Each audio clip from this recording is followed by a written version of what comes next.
Dans quelques heures, le Black Friday 2021, le jour pour s'équiper, faire ses cadeaux de Noël, renouveler ses licences logicielles avec des remises de 30 à 80%. Entre fausse bonne affaire et vraie promo, que vaut ce Black Friday 2021 dans l'univers Apple et l'écosystème ? Un accord secret entre Microsoft et Qualcomm autour de Windows en version ARM, et c'est tout le mystère autour de Windows sur les Mac et Mac qui trouve une explication. Ce sera l'info de la semaine dans un instant. Un vrai bon test du MacBook Pro 14 pouces premier prix après 2 semaines d'utilisation.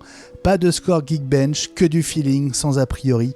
Il s'appelle Thomas Saeko et celui qui se fait appeler Nighttech sur YouTube et Twitter est notre invité. Le test de la semaine, le purificateur d'air Ikea baptisé Starkwind. François le Truédic, tout purifié, est de retour dans A-Week. Et puis High Five arrive sur Spotify. Oui, notre podcast quotidien avec abonnement débarque sur la plateforme suédoise concurrente d'Apple Podcast. Et c'est une très bonne nouvelle pour vous comme pour nous.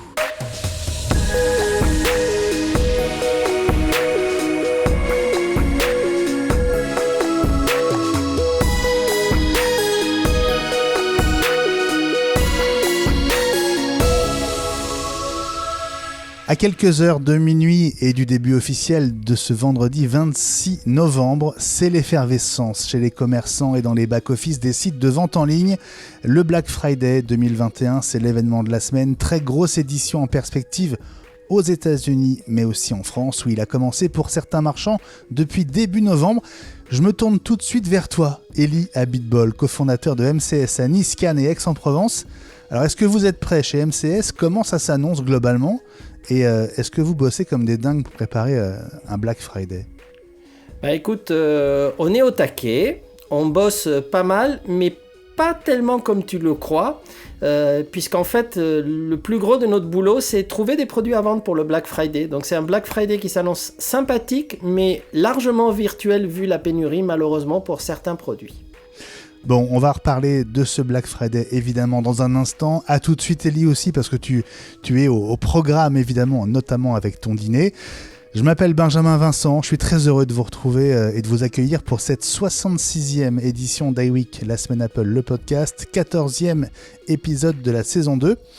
Bonjour à chacune et à chacun d'entre vous, que vous soyez là depuis le tout début sur Watch en 2013, que vous soyez là depuis le lancement d'iWeek en tant que podcast natif en août 2020, ou que vous nous découvriez tout juste.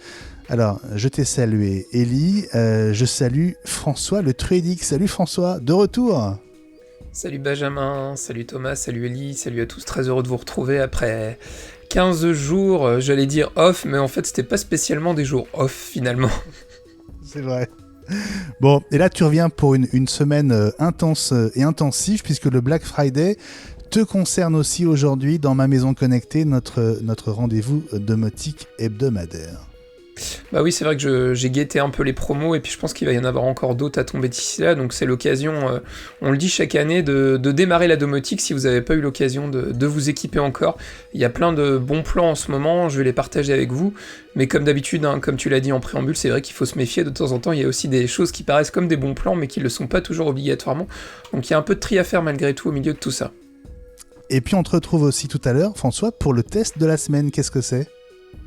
Et oui, en fait, je suis parti 15 jours en Suède chez Ikea pour découvrir leur nouveau purificateur d'air. Non, je rigole, ça fait un mois que j'ai eu l'occasion de recevoir pour test le purificateur d'air Ikea. Donc je vais avoir l'occasion de vous faire un petit débrief après ce mois d'essai. Avec grand plaisir, François, à tout à l'heure. Elie, j'imagine que tes bons petits plats sont déjà sur les plaques, en attendant l'heure du dîner, en train de mijoter. Quel sera ton menu tout à l'heure, Elie ?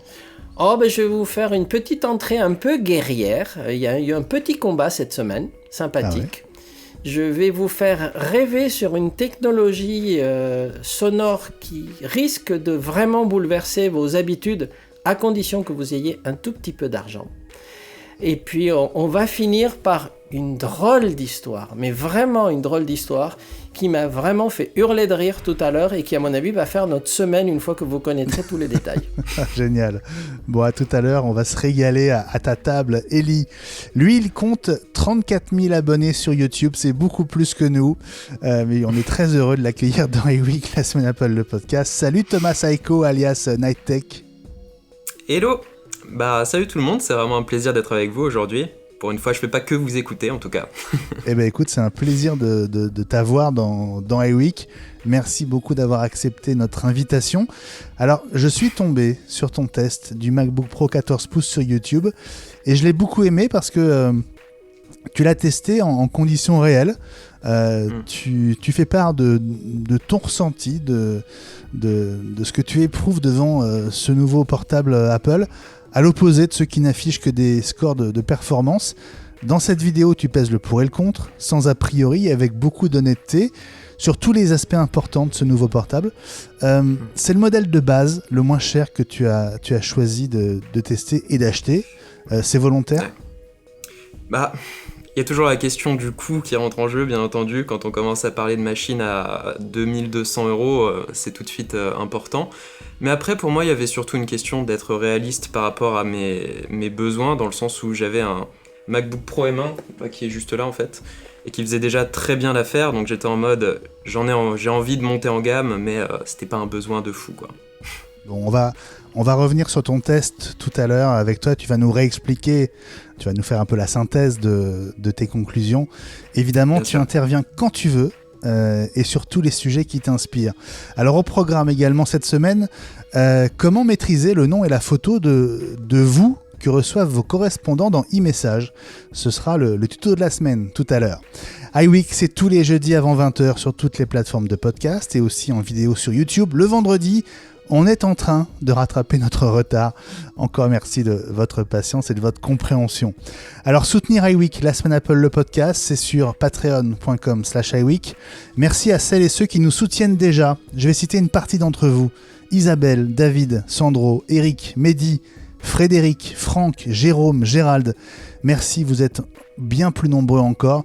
Vous nous permettez de payer les frais fixes, mais on a d'autres projets bien plus ambitieux et pour ça on a besoin que vous soyez encore plus nombreux. On a besoin de vos soutiens et de vos dons à partir d'1,50 € par épisode. C'est le prix d'un café à Paris dans les bonnes terrasses. On compte sur vous, patreon.com/iWeek, même quand il fait froid. Si vous appréciez iWeek, vous allez craquer aussi pour i5, notre podcast d'infos quotidien sur l'écosystème Apple, l'essentiel de l'actu Apple chaque jour, dans vos oreilles en 5 grosses minutes, histoire de pouvoir nous écouter même entre deux rendez-vous. i5, une dose Apple par jour, les 5 infos incontournables ultra fraîches, plus de 20 épisodes par mois pour seulement 3,99 €, sans engagement et avec 3 jours d'essai gratuit.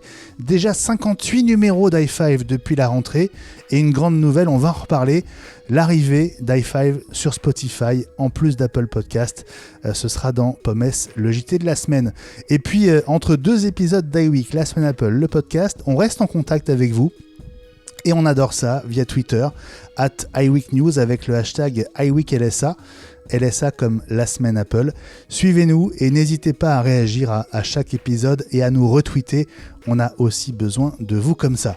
Allez, dans un instant, le Black Friday, les meilleures affaires, mais tout d'abord, la fin du mystère autour de la version ARM de Windows. À tout de suite. On sait maintenant pourquoi il est tellement compliqué de virtualiser Windows sur les Mac M1.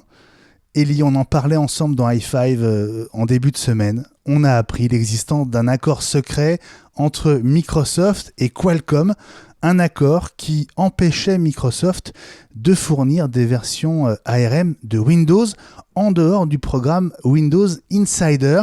Alors, je te repose la question, Eli, parce que moi, je suis un peu tombé de ma chaise quand j'ai vu cette info passer. Comment est-ce que tu as réagi quand tu as appris l'existence de cet accord confidentiel entre Qualcomm et Microsoft ? Écoute, d'abord surpris, comme toi, mais ensuite un tout petit peu soulagé parce que ça fait maintenant 1 an qu'il y a des Mac M1 et ça fait 1 an qu'on propose de la virtualisation avec un programme gratuit mais qui peut s'arrêter à tout moment. C'est comme proposer une bêta test à des utilisateurs qui s'en servent, et puis du jour au lendemain, Microsoft pourrait dire c'est fini, il n'y a plus de programme Insider. Et donc la question, c'est est-ce qu'on aura une licence ? Mais le fait que l'accord d'exclusivité finisse nous laisse quand même un fort espoir qu'il y ait maintenant des vraies licences payantes. François, ta réaction à toi quand tu as appris l'existence de ce contrat qui était confidentiel jusqu'à maintenant ? Ça me fait toujours rire parce que c'est le genre d'éléments qu'on s'attendrait peut-être pas à trouver. C'est là où on voit qu'il doit y avoir des accords à droite à gauche entre plein de gentilles grandes entreprises américaines qui doivent malgré tout se mettre d'accord pour régler des choses. Petits arrangements entre amis, ça fait un peu ça. Maintenant, c'est vrai que moi, j'essaye au maximum de m'éviter les applications qui tournent sur Windows. C'est vrai qu'aujourd'hui, j'aurais plutôt tendance à utiliser des applications pas pour virtualiser, mais avec des bureaux à distance, en fait. Nous, c'est vrai qu'on a pas mal d'outils dans le cadre de la fac qui sont hébergés sur des serveurs Windows ou autres, et en fait, avec des logiciels comme Microsoft Remote Desktop, en fait, on peut prendre la main directement à distance sur des PC. Donc c'est vrai qu'aujourd'hui, si j'avais à utiliser des applications PC, je pense que j'aurais plutôt tendance, pour être sûr justement de ne pas me retrouver le bec dans l'eau à un moment, à acheter un petit PC et puis à prendre la main à distance dessus, quoi. Maintenant, je pense que ça comblera des lacunes pour pas mal de gens qui auraient du mal à passer sur les Mac M1 à cause de ça, justement. Thomas Saiko, Nightech, c'est quoi ton sentiment sur cet accord entre Microsoft et Qualcomm ? Je pense que comme vous, ça m'avait un petit peu étonné de prime abord, mais c'est vrai que quand on réfléchit un petit peu au partenariat qui avait été mis en place notamment entre Microsoft et Qualcomm pour créer leur puce propriétaire qui était en fait surtout un rebadge d'une puce qui existait déjà chez Qualcomm sur la Surface Pro X, il me semble. Visiblement, ils avaient collaboré avec Qualcomm pour mettre en place la version ARM de Windows, et du coup, je pense que cet accord rentrait un peu dans ce cadre-là. Ça m'a pas choqué tant que ça, mais oui, c'est clair que ça fera du bien au Mac M1, quoi. Ellie, c'est quoi l'intérêt pour Qualcomm d'avoir verrouillé la version ARM de Windows jusque très prochainement ? On n'a pas la date de la fin de cet accord exclusif, mais voilà, les seules infos qu'on a, c'est qu'il doit prendre fin bientôt. C'est comme tous les accords d'exclusivité, c'est qu'ils peuvent se vanter d'être les seuls à pouvoir fournir aujourd'hui du Windows plateforme ARM officiellement, avec une vraie licence. On s'est d'ailleurs rendu compte par un de nos clients qui a installé sous Parallels, donc un Windows 11, et il a lancé un logiciel qu'il a acheté, parfaitement légitime, et le logiciel lui dit « Ok, vous avez votre clé, très bien, mais vous avez une licence non officielle de Windows puisque vous n'avez pas l'activation du logiciel, donc nous considérons que vous êtes potentiellement un pirate, donc nous allons vous interdire d'utiliser votre logiciel que vous avez acheté pourtant. » Donc ça donne des situations un peu compliquées. Ouais, c'est un peu compliqué. Qu'est-ce qui va se passer du coup dans les jours ou les semaines qui viennent quand cet accord va arriver à son terme et quand Microsoft pourra à nouveau proposer Windows en version ARM à tout le monde ? Je pense qu'ils fixeront un prix de licence, et ça sera déjà bien pour Microsoft, parce que pour l'instant, leur revenu de la version ARM ne vient que de Qualcomm. Donc du coup, ils vont pouvoir proposer ça à d'autres fabricants, et je suppose qu'en plus, ils pourront du coup apporter un vrai support. Par exemple, il y a des petites choses qui ne marchent pas parfaitement sous Parallels, mais comme c'est une version Insider, les gens ne peuvent pas râler, ils ne peuvent pas demander à Microsoft de régler des problèmes, puisque une bêta-test se fait aux risques et périls des bêta-testeurs. Mais ça veut dire que dès que l'accord va expirer, on peut s'attendre à avoir des versions officielles de Windows tournées sur les Mac M1 ? On l'espère, en tout cas. On l'espère, vraiment. Ce serait étonnant que ce soit pas le cas. Dès qu'il y a de l'argent à faire, Microsoft est sur le coup quand même. C'est taquin, ça. Non, mais avec la puissance de ces Mac, on peut très bien imaginer des utilisateurs qui ont besoin effectivement de faire tourner aussi Windows. Je pense pourront le faire en ayant une très grande souplesse, une très grande puissance à disposition. Je crois d'ailleurs que même sous Parallels, les performances étaient au rendez-vous, non ? Avec les Mac M1 oui. Ouais, c'est clair. Tout à fait. Mais elles pourraient être meilleures, parce que là, par exemple, on va utiliser une carte graphique générique, alors qu'on pourrait vraiment s'appuyer sur les capacités qui sont dans la puce M1 au niveau du GPU. Est-ce qu'on utilise vraiment la puce ML qui est dedans? Disons que si Microsoft veut, ils peuvent nous faire une version Windows 11 qui va être juste incroyable, quoi. On aura le droit au PC le plus rapide du marché. Sur Mac, ouais, exactement. Bon, en tout cas, on va suivre, évidemment, ce feuilleton autour de la version ARM de Windows. Ce sera dans i5 et dans iWeek dans les semaines qui viennent, bien sûr. Dans un instant, le Black Friday, à quelques heures de cet événement commercial pour faire vos courses avant Noël. Bon Thanksgiving en ce jeudi 25 novembre 2021 à nos amis américains qui nous écoutent, à tous nos compatriotes installés aux États-Unis, dont désormais notre Jean-Christophe Vigne national. Coucou à lui du côté de San Francisco. Thanksgiving, c'est avec Noël et avec le 4 juillet, la grande fête nationale familiale aux États-Unis. Et si Thanksgiving nous intéresse dans iWeek, c'est parce que le lendemain, à savoir ce vendredi, c'est le Black Friday, le jour de l'année où on fait parfois de très très bonnes affaires à un mois de Noël. Black Friday vendredi, Cyber Monday lundi. Ça fait 4 jours dont beaucoup d'entre vous vont profiter. Alors, à quoi est-ce qu'on peut s'attendre pendant ces 4 jours? Est-ce qu'on se dirige vers une bonne année pour le Black Friday? Je vais commencer par me tourner vers Thomas. Ça me permet comme ça de te demander ta véritable identité, Thomas. C'est un peu compliqué. Du coup, sur mon temps professionnel, disons, je travaille chez WeThings, donc l'acteur de la santé connectée. Et en parallèle, du coup, j'ai ma petite activité de youtubeur qui fait que je m'intéresse au Black Friday un petit peu des deux côtés, quoi. Comment tu le sens, ce Black Friday 2021 par rapport à celui de l'année dernière et puis par rapport aux dernières éditions? On va dire que c'est une tradition américaine qui a vraiment pris corps en France depuis, on peut dire 3-4 ans? Ouais, je crois à peu près 3-4 ans. C'est vrai qu'en France, ça s'est démocratisé finalement assez tardivement. Et c'est vrai que cette année, c'est une édition qui est très particulière, étant donné que Black Friday et Cyber Monday, ça a toujours été des événements très centré tech, mine de rien. Ça s'est démocratisé, mais à la base, c'était quand même ça. Et cette année, avec la pénurie des composants, on a vu beaucoup de messages arriver, y compris de la part de Tim Cook, qui nous disait de faire nos achats relativement rapidement, qui a même parlé directement de la pénurie. Et pour à peu près tous les acteurs, en ce moment, va y avoir des problèmes de stock qui vont se poser et qui font qu'on n'a pas forcément envie de placer de forts discounts, sachant que ça risque d'être un peu tendu niveau support derrière, quoi. Donc c'est particulier. Je pense que ce sera une édition moyenne, et ça s'est confirmé, étant donné que dans les faits, pour la plupart des marchands, ça a commencé vendredi dernier, quoi. Ouais. Alors tu dis vendredi dernier, mais en fait il y en a qui ont quasiment démarré le Black Friday début novembre, Elie, non? Ouais. Oui, absolument. C'est plus le Black Friday, c'est le Black November. Et encore, oui. Aux États-Unis, il y en a qui commencent vraiment, qui commencent limite courant octobre, quoi. Ça devient impressionnant. Mais c'est juste dingue. On perd un peu l'esprit parce que finalement, l'intérêt du Black Friday, c'est que j'imagine que du point de vue des marques et des commerçants, on consent à des remises exceptionnelles, mais sur un temps très très court. C'est-à-dire qu'il faut en profiter à ce moment-là. Avant ou après, c'est fini. Oui.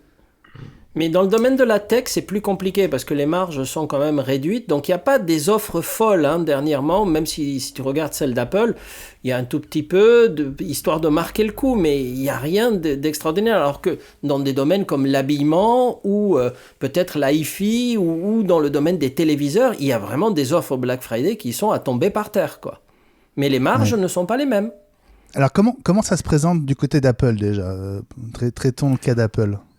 Oh, ce sont des cartes iTunes qui vous permettent en fait de dépenser 50 ou 100 dollars en achetant d'autres produits Apple, bien entendu. Ouais. Je vois que François fait le signe du pouce vers le bas, là, comme au jeu du cirque. Moi, je trouve pas ça très fin. C'est vrai moi, j'aurais préféré carrément des remises sur les produits en eux-mêmes, quoi. Ce qui aurait été beaucoup plus logique et à mon avis qui aurait été beaucoup plus porteur. Maintenant, c'est un moyen pour Apple aussi de promouvoir les services annexes. Et puis voilà, parce que l'avantage de ces cartes cadeaux, c'est qu'éventuellement ça pourra vous permettre de vous payer un abonnement Apple TV+, ça pourra vous permettre de vous payer un abonnement Apple One, etc. Mais c'est un peu donner une partie, mais au final ils se donnent eux-mêmes, quoi. Donc voilà, d'un point de vue communication, dire voilà, vous avez 50, 100 euros de remise, etc. C'est un peu plus porteur, je pense. Mais je comprends Apple, surtout avec la pénurie. Qui voulait dire un mot, Ellie? Moi, alors là où il y a des remises aujourd'hui, pour une fois, ce sont chez les APR, donc tous mes camarades que je défends hebdomadairement dans cette émission, puisque Apple nous a autorisé, nous a aidé d'ailleurs financièrement, à faire des remises lorsque vous achetez un Mac M1, quel que soit le Mac M1, hein, ça peut être aussi bien un MacBook Air que un MacBook Pro avec une puce M1 Max, hein. Donc ça peut être aussi un iMac M1. Donc, et que vous avez un vieux PC, même qui ne marche pas, peu importe, hein, on va vous offrir 180 €. 180 € directement, plus éventuellement la valeur de la reprise si la machine marche et qu'elle a une valeur, pour l'achat de toute machine avec un processeur M1.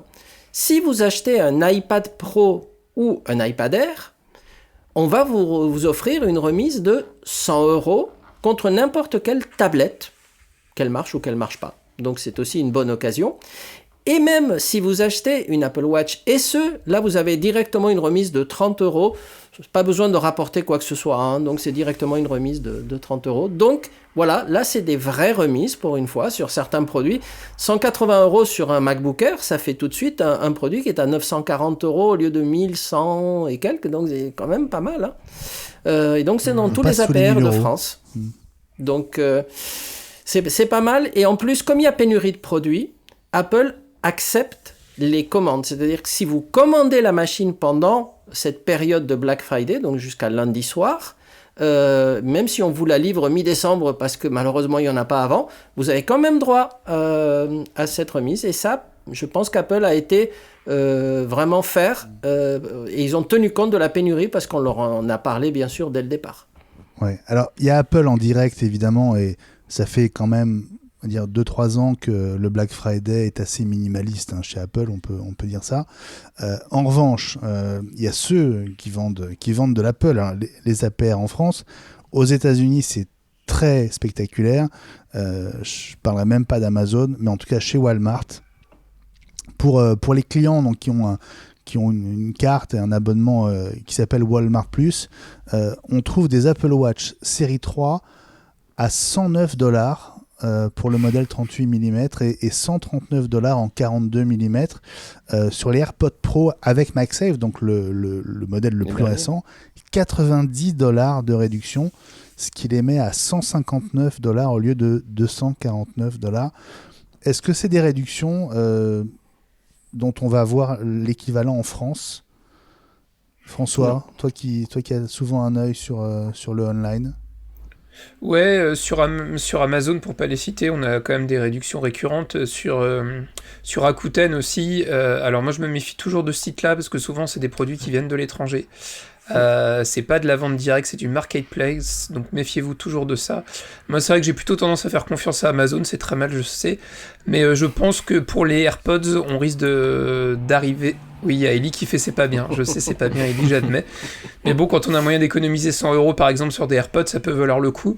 Moi le produit qui m'impressionne toujours, c'est les AirPods Pro Max, qui sont quand même régulièrement, alors sur Amazon en Allemagne, hein, mais bon, vous payez les frais de port, même si vous êtes Amazon Prime, vous pouvez les toucher à 430, 440 €, alors que dans le commerce, ils sont vendus 629 € si je dis pas de bêtises. Ça fait quand même 35% de remise quasiment. C'est là où on se dit qu'Apple, il y a vraiment une marge à deux niveaux, je pense, et que la force de frappe d'Amazon fait que ils peuvent se permettre aussi de faire des grosses réductions. Mais je pense qu'on aura des remises sur des produits qui marchent relativement mal, ou alors sur des produits qui sont plutôt en fin de carrière. Quand je vois par exemple, tu citais la réduction de l'Apple Watch série 3, elle commence quand même à dater énormément, je pense qu'elle rame pas mal. C'est l'ancien design, ça peut être une bonne entrée, voilà, si vous avez un cadeau à faire à quelqu'un qui n'a pas d'Apple Watch, ça peut être une bonne solution pour lui faire découvrir l'Apple Watch sans investir trop, parce que l'Apple Watch c'est un produit aussi auquel on peut ne pas adhérer. Mais je pense pas qu'on aura des grosses remises sur les derniers modèles sortis et sur des modèles qui sont difficilement trouvables comme les iMac M1, comme les MacBook Pro dernière génération. C'est pour ça la remise sur les MacBook Air, c'est un produit qui est sorti il y a un peu plus d'1 an maintenant et on s'attend à avoir un nouveau modèle aussi dans le courant d'année prochaine, sans doute dans le premier semestre. Donc ça paraît logique que les remises soient sur ces matériels-là plus que sur le plus récent. Elie ? 2 petites remarques rapides. Donc, je confirme que le prix pour les AirPods Max est nettement, mais vraiment nettement inférieur à nos prix d'achat. Hein. Donc, vraiment, il n'y a aucun moyen de pouvoir s'aligner là-dessus. Et deuxièmement, un exemple aussi de produits qui aujourd'hui valent la peine. Hein. C'est un conseil. On a parlé à de nombreuses reprises dans l'émission des caméras Eufy, donc Eufycam. La Eufycam est aujourd'hui à 33 € en Black Friday au lieu de 49. Et donc, ça, c'est vraiment... Là, si vous avez besoin d'une caméra compatible HomeKit, elle est vraiment bien. Ouais. Si on élargit à l'écosystème Apple, pour quel type de produit est-ce qu'on peut faire vraiment de bonnes affaires dans les heures qui viennent, Thomas si on veut si on veut s'offrir un beau moniteur, par exemple, pour brancher sur son MacBook Pro, quel type d'accessoires ou de produits complémentaires on va avoir intérêt à acheter là, dans les heures qui viennent? Justement, ouais, comme tu le dis, en général Black Friday pour moi c'est l'occasion idéale pour acheter des périphériques, tous les à côté qui sont pas forcément enthousiasmants de fou, bon sauf pour les moniteurs, mais qui ont tendance à être rapidement discountés sur Amazon notamment. Je sais qu'il y a des offres très solides notamment sur le reconditionné chez Amazon. Personnellement c'est le truc que je guette à chaque fois, à chaque grand temps fort commerciaux. Ils font du moins 20, moins 30% sur tout ce qu'ils ont sur Amazon Warehouse, leur service de produits reconditionnés, les produits qui ont été déballés une fois puis renvoyés direct. Donc c'est toujours une bonne occasion de trouver des trucs vraiment pas chers, et c'est vrai que j'ai fait des super affaires sur des moniteurs, des trucs comme ça, en passant par ce service. Mais est-ce que c'est cumulable avec les réductions spécifiques à la journée de vendredi et de lundi ? Ouais, du coup c'est une offre promotionnelle où t'as plus 20%, en plus du fait que c'est déjà des produits qui sont discountés, étant donné qu'ils sont reconditionnés, donc c'est quand même plutôt solide. Petite question comme ça, tour de table rapide, est-ce que vous avez l'intention, les uns ou les autres, d'acheter un produit ou des produits en particulier dans les heures qui viennent? François, est-ce que tu vas t'équiper et de quoi? Je me laisserais bien tenter par un peu de domotique. Maintenant, le souci, c'est que pour l'instant, j'ai pas spécialement la place. C'est bien d'acheter des caméras, d'acheter des détecteurs d'ouverture de porte, mais j'ai pas plus de portes qu'il y a 1 an, donc ça servirait pas à grand-chose. Faut dire ce qui est. Donc c'est vrai que du côté de la domotique, je pense que je vais me limiter cette année en espérant pouvoir ne pas tarder à mettre plein de domotique partout. Non, moi, éventuellement, peut-être un moniteur externe à voir ce qu'il y aura, mais cette année, je pense que je vais être un peu plus sérieux, parce que j'ai dans l'idée de pouvoir m'acheter un MacBook Pro dans les mois à venir, donc je vais plutôt économiser pour me payer un MacBook Pro. Elie, tu vas te faire un petit cadeau pendant ces 2 jours? Je me suis offert, je les ai reçus aujourd'hui, des petites caméras, justement Eufy, parce qu'à ce prix-là, donc je vais en offrir un tout petit peu autour de moi, et puis je vais un peu renforcer mon équipement. Là, maintenant, ça va pas être une maison connectée, ça va être carrément un château fort. Thomas, t'as des projets d'achat? De mon côté, j'ai déjà commencé tranquillement. Je me suis pris dans la catégorie des choses, je sais pas pourquoi je l'ai pas acheté avant, il y a le bras pour mon moniteur, du coup pour le déporter un petit peu. Donc très sympa. Et je vais sans doute me tourner vers le Magic Keyboard aussi pour mon iPad, étant donné que ça fait je ne sais combien de temps que je reporte cet achat-là. Il serait temps de tester le truc. Et le bras, tu sais déjà ce que tu vas avoir comme réduc ou pas? Je crois que c'était quelque chose comme... C'est un bras à 40 € qui était à 27 € sur Amazon, donc vraiment un petit truc à côté, quoi. Et toi, Benjamin? Je ne sais pas encore. Je ne sais pas encore. S'il y a un truc que je vais faire, et moi, mon projet numéro 1, c'est profiter du Black Friday pour renouveler les licences des plugins dont on a besoin, dont on va avoir besoin pour le site iWeek, sur lequel je retravaille. Et voilà, il y a un petit paquet de licences et je vais les renouveler vendredi. Comme ça, on gagnera environ entre 30 à 50% sur les prix annuels. C'est super intéressant sur les licences logicielles renouvelables, hein, le Black Friday notamment. François ? C'est ce que j'allais dire, il y a plein de promotions en ce moment. Je pense à par exemple la dernière version DxO1 Photolab qu'on a eu l'occasion d'évoquer avec Gilles, qui a moins 50%. Toute la suite des logiciels Affinity, qui vous permettent de remplacer... avec des logiciels qui tiennent vraiment bien la route, Photoshop, Illustrator et compagnie, je crois qu'ils sont soldés à 33% de remise. L'avantage de ces logiciels-là aussi, c'est que ce ne sont pas des abonnements comme la suite Adobe. Et vous avez aussi des remises sur la suite Adobe, d'ailleurs, sur Amazon en particulier. Vous pouvez vous payer le pack photo avec l'équivalent de 30 € de remise. Donc voilà, c'est aussi l'occasion. On parle souvent de l'aspect matériel, mais sur l'aspect logiciel, il y a de très très bonnes remises. Voilà, profitez-en. Ouais, c'est presque plus spectaculaire que sur le matériel, hein, effectivement. Je vais profiter justement pour aller voir s'il n'y a pas une petite remise Black Friday sur Pixelmator, parce que j'ai vu aussi la news sur la nouvelle version qui est juste hallucinante, qui est sortie aujourd'hui, je crois, ou hier, et qui vraiment est sympa. Je l'ai testé ce matin et effectivement les nouveaux outils marchent super bien. Donc Pixelmator, c'est vraiment la base. J'ai remplacé Photoshop entièrement avec ça. Super, bon bah écoutez, on vous souhaite de très très bons achats entre le Black Friday ce vendredi et le Cyber Monday lundi. N'hésitez pas à nous envoyer un petit tweet avec le hashtag iWeekLSA pour nous raconter ce que vous aurez fait comme folie. On pourra peut-être faire un petit best-of de vos achats la semaine prochaine dans le prochain numéro d'iWeek. Ellie ? Ouais, une petite remarque pour finir. Est-ce que vous savez pourquoi on est arrivé au Cyber Monday depuis l'origine du Black Friday? Parce qu'en fait, ça mettait vraiment des gros problèmes de couple. Parce que d'abord, Thanksgiving, tout le monde se gave, donc les gens, le vendredi matin, ils n'arrivent pas à décoller de chez eux, ils n'en peuvent plus. Et là, il faut faire un choix. Est-ce qu'on va acheter des meubles pour madame ou des outils de déco, ou est-ce qu'on va acheter des ordinateurs et des tablettes pour monsieur? Et donc, ça mettait une certaine tension dans les couples. Quelles sont nos priorités pour la journée? Et donc, à un moment donné, il y a des gens qui se sont dit, mais attendez, on va laisser faire. Gardons la paix dans les familles. On va laisser les dépenses pour la maison, pour la déco, pour les enfants, pour les cadeaux de Noël, parce que c'est les cadeaux de Noël. Et puis ensuite, le lundi, calmement, les messieurs vont pouvoir aller choisir leurs outils pour faire joujou. Voilà le secret de la chose.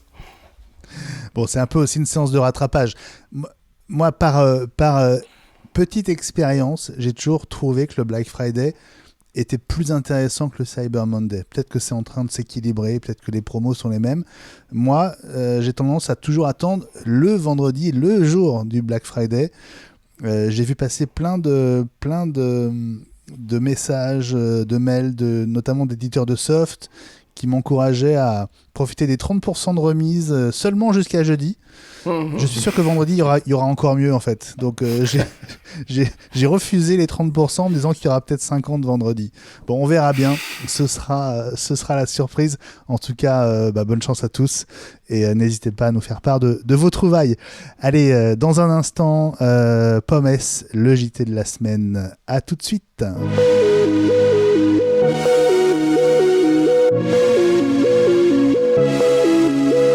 Et on commence ce JT par une très bonne nouvelle pour nous et pour i5, puisque les podcasts payants arrivent en France chez Spotify. Depuis une dizaine de jours, les podcasts payants sont accessibles de partout et les producteurs de 29 pays supplémentaires, en plus des US, peuvent proposer des podcasts avec abonnement.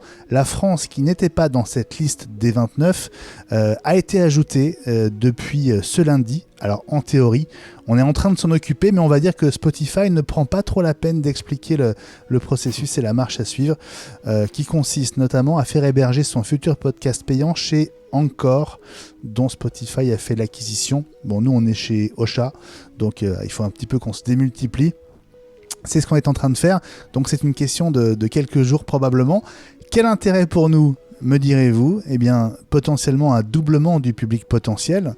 C'est déjà pas mal, avec un espoir, ça c'est beaucoup plus important, de mise en avant, là où Apple nous le refuse parce qu'on parle d'Apple. Ça paraît complètement dingue, mais c'est comme ça, et Apple nous l'a très officiellement dit. Sérieusement ? C'est injuste. Oui. C'est injuste, mais on n'y peut rien, voilà. On ne sera jamais mis en avant par Apple parce qu'on parle d'eux, voilà. Le deuxième avantage pour nous, c'est que Spotify ne prendra que 5% de commission au lieu des 30% d'Apple. Et encore pour Spotify, les 5% de commission, ce sera seulement à partir de 2023. Et donc on a 2 années franches sans aucune commission. Donc allez-y, dès qu'i5 sera dispo, abonnez-vous, tout sera pour nous, vous ferez vraiment une bonne action. Et puis troisièmement, on espère bénéficier de meilleures stats et d'options telles que la possibilité de générer des abonnements gratuits, ne serait-ce que pour l'équipe. Pour l'instant c'est très compliqué d'écouter pour nous notre propre production vu qu'il faut payer tous les abonnements. Voilà, c'est complètement stupide sur Apple Podcast. Et puis quel intérêt pour vous ? Eh bien si vous utilisez Spotify, vous aurez iWeek, i5 et tous vos podcasts dans la même interface qui est quand même beaucoup plus intuitive que celle d'Apple Podcast. C'est pas très difficile on va dire. Je pense notamment à Serge qui a sauté de joie en apprenant qu'i5 allait arriver sur Spotify. Bon, c'est une bonne nouvelle, Ellie ? Ah oui, excellente nouvelle. Toi, tu es Spotify en plus, toi. Ah oui, depuis le début. Malgré, puisqu'on va en parler tout à l'heure, malgré quelques mécontents, moi je suis pour l'instant toujours fidèle à Spotify. Alors, on va préciser que le fait d'être Spotify Premium, donc abonné pour la musique, ne donne pas de droit par rapport aux podcasts avec abonnement qui seront des paiements, on va dire, au podcast complètement séparés. Donc vous n'avez pas d'avantage particulier si vous êtes abonné déjà à Spotify pour la musique ou pas. Les podcasts, ce sera entre guillemets à régler à part. Thomas, toi tu utilises quoi pour ta musique et pour tes podcasts ? Alors moi je suis full Apple et donc malgré l'interface calamiteuse j'étais fidèle à Apple Podcast. C'est vrai que Spotify, je m'en méfie un peu pour les podcasts parce que dès le début ils se sont engagés dedans la tête la première, hein, je pense qu'on peut le dire. Ils ont beaucoup investi pour avoir des exclusivités, ce genre de choses. Et là avec ce que vous dites sur le fait qu'ils ne perçoivent aucune commission jusqu'à 2023, impressionnant. Et même après, 5%, c'est très très raisonnable. Ouais. Ellie, non mais ça montre qu'ils veulent se c'est une développer. vraie différence, ça. Ouais. Ah oui, c'est une vraie différence. Après, on verra ce qu'ils font effectivement pour mettre en avant, ou on va voir quel est leur public. Parce que Spotify est un peu moins connu pour les podcasts que pour la musique. Mais il y a une opportunité et nous, on essaye d'être sur toutes les plateformes possibles. Hein, et on pourra comme ça comparer. Ouais, officiellement aux US depuis quelques semaines, Spotify est passé devant Apple Podcast pour l'écoute de podcasts. Donc ça devient extrêmement stratégique d'être présent sur Spotify, notamment avec des contenus payants. Donc c'est une super nouvelle. En revanche, les abonnés Spotify, Ellie, certains commencent à se désabonner, notamment ceux qui ont des HomePod. Pourquoi ? Parce qu'en fait... Spotify avait intenté un procès à Apple, qui d'ailleurs doit toujours être en cours, en abus de position dominante, parce qu'Apple, disait-il à l'époque, empêchait les utilisateurs de Spotify d'utiliser, en particulier Siri, pour demander des playlists, etc. Il disait donc, vous faites une exclusivité pour mettre en avant vos propres plateformes, et en particulier Apple Music.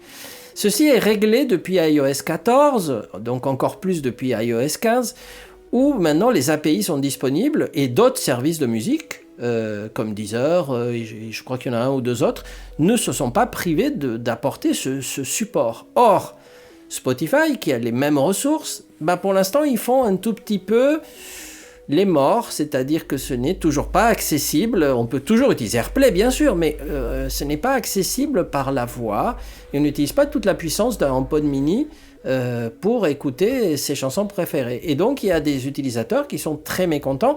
Bon, il faut dire aussi que Spotify sont un tout petit peu longs dès qu'il s'agit d'Apple. Le support de M1 en natif, il l'avait promis, il se laisse un tout petit peu attendre. La partie musique hi-fi, où ils ont réagi le même jour où Apple a annoncé que la musique maintenant serait lossless, ils ont dit « Ah, mais nous aussi !» Et on a vu passer le symbole Wi-Fi dans une bêta de Spotify, mais il a disparu. Et depuis, ça fait 5 mois maintenant. C'est toujours pas dispo, donc en tout cas pas sur la plateforme Apple. Donc, en même temps, Apple est incontournable, mais Spotify, ils y vont à petits pas, on va dire. Peut-être dans l'attente du procès, je ne sais pas. Tu voulais dire le symbole Hi-Fi et pas Wi-Fi. C'est ma bêtise du jour. Merci de l'avoir dit avant que Fabrice la découvre et se moque de moi. Le plus drôle, c'est que tu as fait la même lapsus dans High Five. Ah là là là là. Ah là là. C'est la fatigue. Une bonne nuit, ça ira mieux, Ellie. Désolé. C'est pas grave.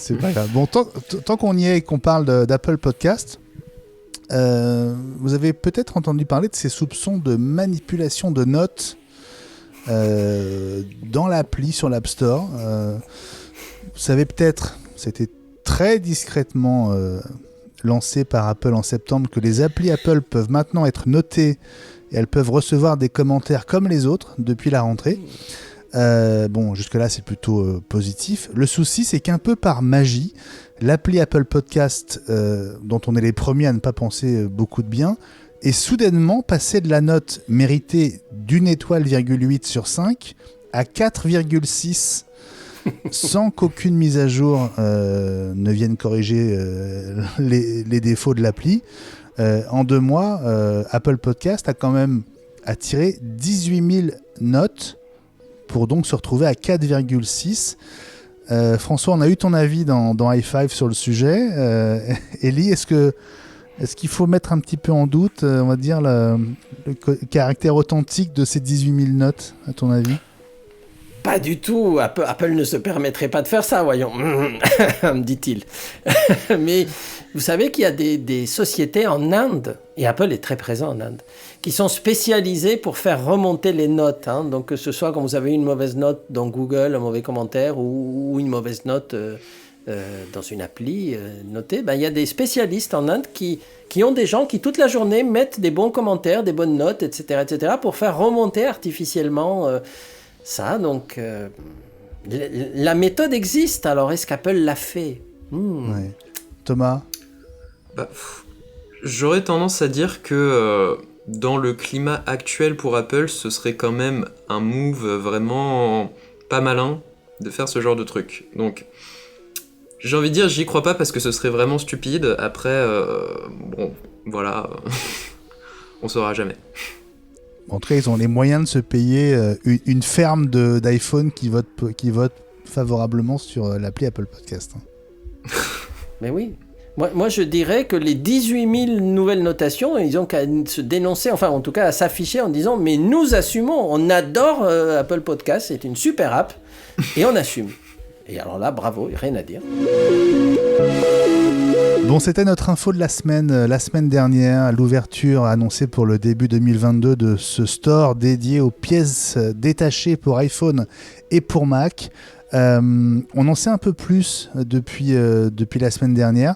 Selon un document interne qui a été vu par MacRumors, Apple va confier la gestion de ce store à un partenaire externe. Alors son nom n'est pas encore connu, mais il aura en charge également la gestion du retour des pièces détachées défectueuses ou cassées qui permettront d'avoir un crédit partiel sur le compte du client qui a fait la réparation au titre du recyclage. François, Ellie nous disait dans High Five que Apple pratiquait très bien l'art du... comment tu disais, Ellie, du je te repasse la patate chaude ou... Oui, passe à ton voisin. Oui, passe à ton voisin, c'est ça. En fait, il délègue à un partenaire le truc dont ils veulent pas s'occuper, en fait, c'est ça. C'est pas en même temps, peut-être qu'il y a des gens qui sont plus doués qu'eux pour faire ça, donc après tout, pourquoi voir le mal partout ? C'est peut-être juste un moyen de valoriser une entreprise locale qui fera ça très bien, sait-on jamais, peut-être. Non, mais à la limite, c'est pas complètement déconnant quand on voit par exemple sur la gestion des stocks avec les grossistes, Apple ne peut pas aussi... Enfin, le cœur de métier d'Apple, c'est pas ça non plus, donc qui sous-traite avec quelqu'un dont c'est le cœur de métier, j'ai envie de dire tant mieux. Et puis au moins, on pourra pas les accuser non plus de position dominante de ce côté-là, dans la mesure où c'est pas Apple en direct qui gérera ça, mais que ce sera une autre structure. Je pense qu'il faut pas voir le mal partout non plus, quoi. Je suis d'accord, mais en plus, imagine la position délicate d'Apple si quelqu'un arrive à prouver que un centre de maintenance agréé ou un Apple Store reçoit une pièce avant un petit réparateur local, etc. Donc, ça peut les mettre dans une position fâcheuse. Mais de toute façon, Apple n'est pas content de cette décision. Ils le font parce qu'ils sont obligés par la justice américaine et qu'ils ne veulent pas un procès et avoir toute l'administration Biden sur leur dos. Donc, qu'est-ce qu'ils font? Ils disent, vous voulez par loi qu'on le fasse, on le fait. Ceci dit, nous, on a autre chose à faire. Donc, ok, on le file à quelqu'un, il se débrouille. Et donc, nous, on se concentre sur notre vrai métier et sur les choses qui nous intéressent. Bon. Thomas, comment tu vois cette annonce autour d'un store dédié aux pièces détachées?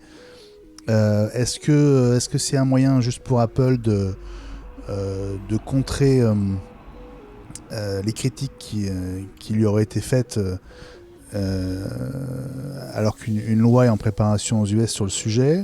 Ou est-ce que c'est lié à une vraie volonté d'évolution de leur part, à ton avis? C'est assez difficile d'y répondre parce que d'une part, tu as le côté relation presse où Apple a énormément forcé sur le fait que c'est une entreprise qui est éco-friendly, ce qui est à prendre avec des pincettes, bien entendu. Donc se positionner là-dessus, c'est clair que d'un point de vue communication, c'est excellent pour eux. Après, dans la pratique, Apple a toujours apprécié fonctionner et faire des produits fermés où l'utilisateur n'a pas à mettre les mains dedans et où c'est eux qui le prennent en charge spécifiquement pour que tu n'aies pas de problème avec le produit que tu as réparé toi-même. Donc j'aurais tendance à dire que oui, ils sont pas naïfs, ils savent que dans le climat actuel, c'est quelque chose qu'ils ont besoin de faire, qu'ils ont besoin de mettre en place, et si c'était pas maintenant, ça aurait été plus tard, donc pourquoi pas. Ils anticipent. Ils ont anticipé. Oui, c'est un peu ça.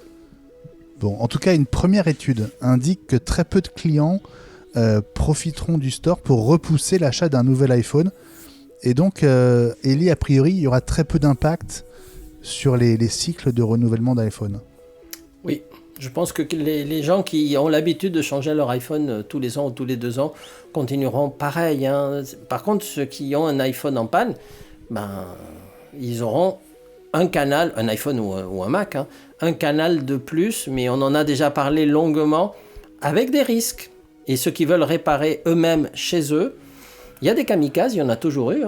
Donc il y en a qui vont y arriver, il y en a qui vont griller des machines. Mais en tout cas, ce ne sera pas Apple en direct, ça sera ça, le partenaire choisi qui va gérer les patates chaudes et les clients mécontents. Ils n'iront pas mettre des mauvais commentaires sur Apple, sur le site Apple. Non, Apple dira, mais c'est pas à nous.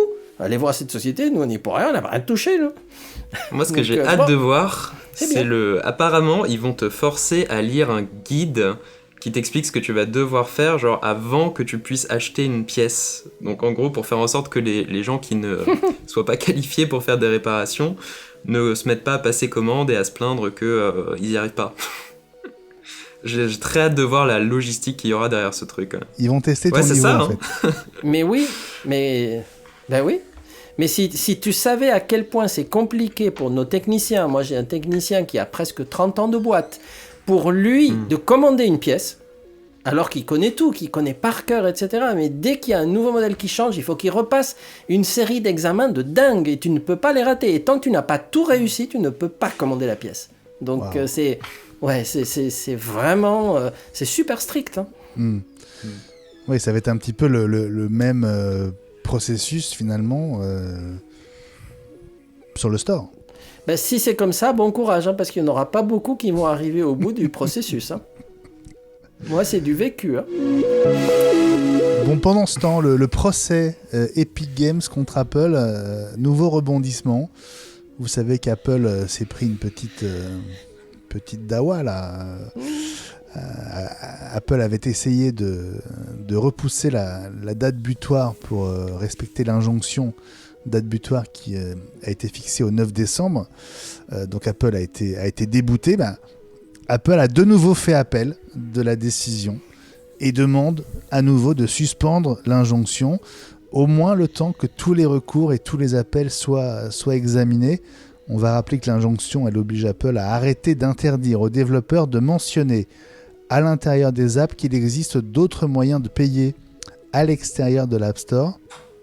Est-ce que c'est judicieux de la part des avocats qui se sont déjà pris une petite branlée d'y retourner. Est-ce qu'ils vont pas se mettre la juge à dos tout simplement, ce qui pourrait poser davantage de problèmes dans la suite de l'appel? Non, je crois pas. Et Jean-Christophe, qui est le grand spécialiste des affaires juridiques, pourra nous en dire un mot sur Twitter ou lors d'une prochaine émission. En fait, le circuit américain est multiple. Les recours, c'est une habitude, donc ça n'étonnera personne qu'Apple refasse un recours. Et ce qui se passe généralement, c'est qu'on change de circuit. Alors c'est très compliqué, hein. Moi j'y comprends pas grand-chose, mais il y a des circuits, et s'ils changent de circuit, ça va être un autre juge qui va pouvoir juger. C'est un peu comme un appel. Et si l'autre juge n'est pas d'accord ou est plus favorable à Apple ou que sais-je, il est capable, justement, sans que ça crée d'énormes polémiques, d'accorder à Apple ce droit. Peut-être, on ne sait pas. Thomas, tu arrives à suivre ce procès et ses multiples rebondissements? J'avoue que ça commence à devenir un peu trop long pour moi. D'un point de vue marketing, j'étais vraiment hype quand ça a commencé, parce que c'était une vraie bataille aussi en matière de relations publiques au début. Et là, c'est vrai que ça traîne dans les procédures, dans les détails, ce genre de choses. Le tournant que ça a l'air de prendre, ça va, c'est mesuré, voilà, comme tu l'as dit, un petit taquet envers Apple qui sera obligé d'être un poil plus ouvert. Et je pense que c'était juste nécessaire quelque part, vu la position qu'ils occupent actuellement. Mais bon, personnellement, c'est vrai que les détails commencent à m'ennuyer un petit peu. Autre affaire, et cette fois c'est Apple qui attaque en justice NSO Group, vous savez, cette entreprise à l'origine du logiciel d'espionnage Pegasus. Apple vous préviendra si vous êtes pris pour cible par ces logiciels utilisés par des États, si elles le détectent bien sûr. Des mails et des e-messages vous préviendront, mais Apple, qui a publié un document officiel sur le sujet, reconnaît que les moyens mis en œuvre pour espionner des journalistes, des femmes et hommes politiques, des chefs d'État, rendent ces attaques bien plus difficiles à détecter et à identifier.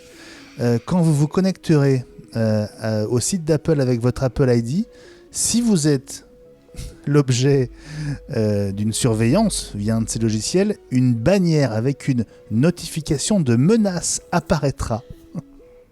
Bon, Apple en profite pour rappeler les mesures de précaution à respecter et du coup, elle en remet une couche sur la sécurité de l'App Store en rappelant qu'il ne faut pas installer d'app ailleurs que sur l'App Store d'Apple.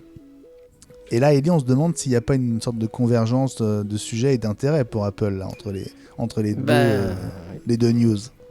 Ouais, ça tombe à pic, cette histoire, parce qu'effectivement, Apple en remet une couche.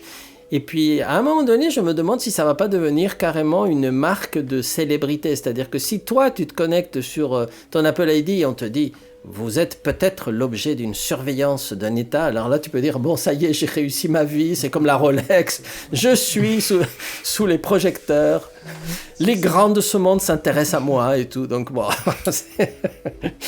je prends ça à la rigolade, mais quand on lit l'article, ça va très très loin dans ce qu'a fait Apple. Ils ont, en fait, c'est Craig Federighi qui a été très véhément en fait sur le sujet. Oui, c'est lui qui porte l'annonce de ce procès d'Apple contre NSO Group. Tout à fait. Et il a fait un compte-rendu très précis. Il a indiqué les méthodes utilisées, celles qui avaient été bouchées par Apple, les potentialités. Donc vraiment, c'est très détaillé. C'est super intéressant à lire. Bon, ça nous fait un autre procès à suivre potentiellement dans les mois qui viennent. Et je pense qu'Apple va mettre les moyens pour défendre ses intérêts de ce côté-là. Hein. En espérant que ce soit pas la même juge. Elle prendra peut-être des vacances après le premier procès. Hein. Si, quand il sera terminé. Bon, ouais, c'est ça. Bon, Apple lâche du lest sur le télétravail, avec une date qui n'a cessé d'être repoussée. La date du retour des équipes, bien sûr, dans les bureaux et sur les sites, repoussée à février cette fois. Et Apple autorisera jusqu'à 4 semaines de télétravail par an. Ellie, c'est une sorte de serpent de mer. C'est compliqué à gérer aussi pour Apple. Hein. C'est compliqué. D'un autre côté, j'avais déjà dit ce que je pensais de ces salariés grassement payés et qui maintenant sont trop habitués à travailler de la maison, en pantoufles, etc. Donc il faut revenir au bureau, feignasse, hein. J'avais déjà expliqué ça. Mais de notre côté, je rappelle qu'avec l'hiver, et il semblerait que la pandémie puisse repartir malheureusement, peut-être qu'Apple anticipe, mais ils savent que c'est pas fini cette histoire et que donc ils font un geste avant plutôt que de devoir le faire après. Thomas? Il faut aussi souligner qu'il y a un vrai enjeu là-dedans pour Apple, qui est que sur le marché américain du travail, tout est extrêmement fluide, et en gros, quand un Américain a envie de se barrer, je le vois avec les quelques collègues américains que j'ai, c'est vraiment, ils prennent 2 semaines, et puis hop, ils claquent la porte, et puis voilà, ça va très vite, quoi. Donc c'est vrai que je m'attendais à ce qu'Apple lâche encore plus de lest, en fait, étant donné que pour des ingénieurs, pour ce genre de public très qualifié, ils pourraient vite laisser partir des talents, quoi. Donc, à voir. Et puis une vente aux enchères sur le site comicconnect.com. Elle est ouverte jusqu'au 18 décembre. Je ne sais pas si vous avez déjà entendu parler de la Wrist Mac. Ellie, cette montre Seiko, une grosse montre en plastique jaune ou vert avec un bracelet orange, un écran monochrome, 3 boutons plats en façade. Montre assez incroyable. Chaque astronaute à bord de la navette spatiale Atlantis en avait une au poignet. Elle se connectait à un Mac via Apple Talk et elle leur rappelait notamment à quel moment prendre des photos de la Terre. Alors ce modèle-là avait été acheté moins de $50 à l'époque. Elle pourrait dépasser $50 000 aux enchères. Alors je suis allé voir juste avant qu'on commence l'enregistrement. Il reste 23 jours, il y a déjà plus de 30 enchères et la barre du millier de dollars est déjà franchie. Il reste 23 jours, hein, donc autant vous dire que des enchères, il y en aura d'autres. Ça peut monter très très haut. Elle est marrante cette montre, Ellie. Oui, en même temps, elle est très vintage. Et puis, Apple Talk, quel beau protocole. Malheureusement, on ne pourra pas se connecter à grand-chose de nos jours. Hein. Même Parallels n'arrivera pas à émuler de l'Apple Talk quelque part. Donc, mais effectivement, pour ceux qui aiment les produits emblématiques, se dire que c'est une montre qui a été portée par des astronautes. Enfin, celle-là n'est pas déballée. Donc, imagine si ça avait été la montre portée par un astronaute. Le prix multiplié par 10, hein, donc immédiatement. Donc, oui.